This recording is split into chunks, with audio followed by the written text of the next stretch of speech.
আসসালামু আলাইকুম। চলে এলাম নতুন একটি রেসিপি নিয়ে, কাঁঠালের বিচির হালুয়া।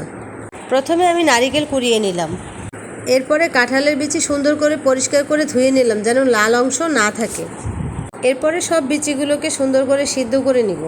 একটু ঘ্রাণের জন্য দিয়ে দিলাম তেজপাতা, এলাচ এবং দারচিনি। এরপরে যখন সিদ্ধ হয়ে পানিটা শুকিয়ে আসবে, তখন এইগুলোকে আমি ব্লেন্ডারে পেস্ট করে নেব এবং নারিকেলটাও পেস্ট করে নিব। এখন রান্নায় আসা যাক। এরপরে কড়াইয়ে ঘি গরম করে তারপরে দিব আমি নারিকেলের পেস্ট এবং সাথে চিনি। এরপরে এগুলোকে ভেজে নেব যতক্ষণে নারিকেল এবং চিনি মিশে না যায়।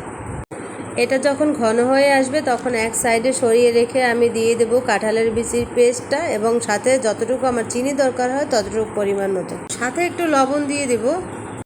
এই মিশ্রণগুলোকে অনবরত নাড়তে থাকবো। সঙ্গে গুঁড়ো দুধ অ্যাড করে দিব।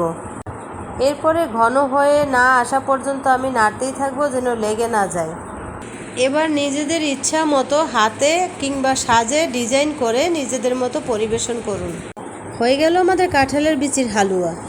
আজ তাহলে এখানেই বিদায় নিচ্ছি। আল্লাহ হাফেজ।